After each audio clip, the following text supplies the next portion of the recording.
नमस्कार friends, know everything या YouTube चॅनलमध्ये मित्रांनो मी तुमचे मनापासून स्वागत करते। आज आपण खोकला घालवण्यासाठी अत्यंत प्रभावी असा उपाय मी आज तुमच्यासाठी घेऊन आलेली आहे। वातावरणातील बदलामुळे आपल्याला सर्दी, खोकला, ताप, व्हायरल इन्फेक्शन होण्याची जास्त चान्सेस असतात आणि सध्या जोरदार थंडी चालू झालेली आहे, त्यामुळे अनेक लोकांना या समस्या आलेल्या आहेत। मित्रांनो, ही जी समस्या आहे खोकल्याची ती खूप त्रस्त करत असते। त्याचा त्रास हा खूप भयानक असतो।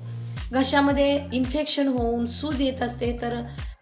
तर मित्रांनो, हा जो खोकला आहे तो खोकला दूर करण्यासाठी मी तुम्हाला उपाय सांगणार आहे।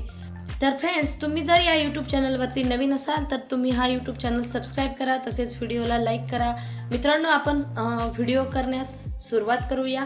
या ठिकाणी तुम्हाला स्क्रीनवरती जे घटक दिसत आहेत हे आहे गाईचं तूप आहे, हे आहे सैंधव मीठ, कोमट पाणी आणि ही आहे ज्येष्ठ मधाची पावडर। मित्रांनो, ज्येष्ठ मधामुळे आपला खोकला एका रात्रीमध्ये नक्कीच थांबण्यासाठी तुम्हाला मदत होणार आहे। मित्रांनो, हा जर उपाय केलात तर तुमचा जो खोकला आहे तो कुठे पळून जाणार आहे।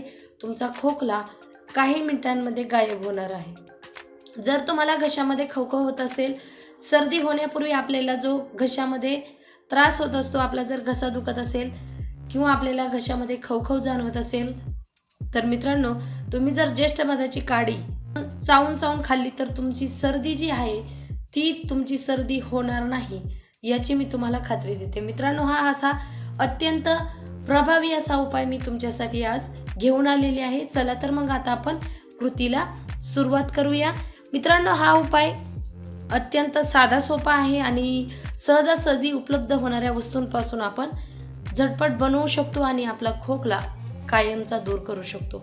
तर मित्रांनो, या ठिकाणी मी हे तिन्ही जे घटक आहेत ते सम प्रमाणामध्ये घेतलेले आहेत। हे आहे गाईचं तूप, अर्धा चमचा सैंधव मीठ आणि अर्धा चमचा ज्येष्ठ मधाची पावडर। तर मित्रांनो, हे जे तिन्ही घटक आहेत ते आपण व्यवस्थित मिक्स करून घेऊया।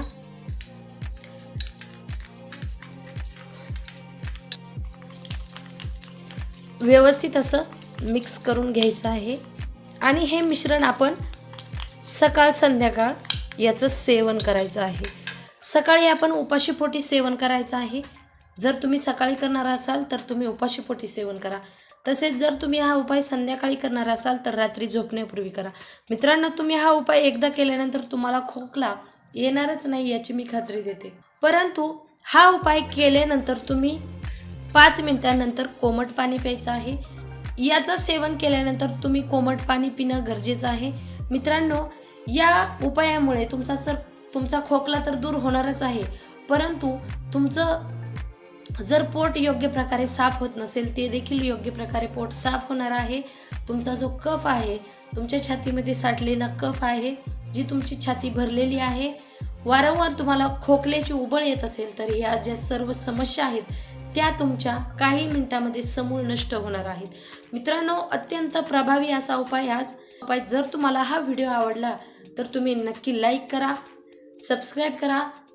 नवीन विषयासह मी लवकर येत आहे, तोपर्यंत धन्यवाद।